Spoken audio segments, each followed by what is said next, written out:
Dwarves, The Lost Race of Tamriel, Volume 2, Weapons, Armor, and Machines, by Calkelmo, Scholar of Markarth. In our previous discussion on the Dwarves, or Dwemer in the more correct scholarly terminology, we looked into the properties of Dwarven architecture and metallic crafts. In this continuing discussion of Tamriel's lost race, we shall examine the ways in which dwarves waged war and kept out trespassers. Unlike many other cultures still existing today, the dwarves built and relied on increasingly complicated machines for a wide variety of martial tasks, and weapons and armor created solely for the purpose of being wielded by dwarven warriors show remarkably fewer points of progress beyond the basic designs. Let us begin by analyzing those basic weapons and armors. Anyone who has held a dwarven axe or worn a dwarven helmet can testify as to the ancient, everlasting quality of dwarven craftsmanship. Weapons do not deviate too greatly from their base function.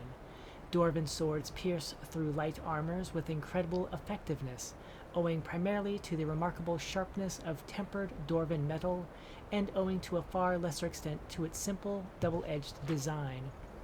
Compare and contrast a sharp, angular dwarven dagger to a curved elven blade, and it becomes a small logical leap to say that dwarven weaponsmiths relied almost exclusively on creating quality materials first, and merely allowed the form of those materials to flow from the method that weapon was intended to kill people.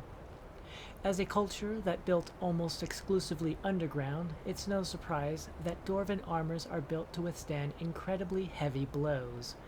Again, the fact that they are also resistant to being pierced by arrows or small blades is more of a testament to superior dwarven metallurgy over superior dwarven armorsmithing. But it would be erroneous to thus conclude that dwarven smiths did not take the manufacture of their weapons and armor very seriously.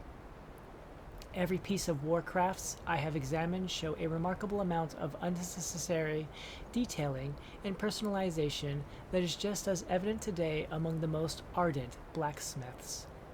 A dwarven smith probably came from a long tradition that distinguished itself in a way that, say, the grip of a mace would feel, or the design of the head of individual arrows. Although, due to the paltry lack of any cultural artifacts outside the weapons and armors themselves, this is only mere speculation. The last, but probably most important discussion in this volume pertains to the existence of dwarven machinery. Dwarves created and manufactured on a very broad scale thousands of mechanical apparatuses of varying complexity, the most simple of which is the standard arachnid design used to ward off trespassers. We are so far uncertain as to how the dwarves were able to bring to life these remarkably intelligent machines, but I have witnessed one stalk a highly trained thief for several hours, only to ambush him as he was dealing with a lock to some room or treasure trove.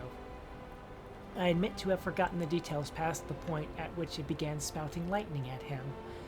Dwarven military machines also range from the human-sized sphere warrior, which patrols the interiors of the ruins as a harmless ball only to emerge from it as a fully armed and armored automaton fighter, to the justly feared centurion, whose height ranges from twice to several hundred times human size, depending on which reports you believe.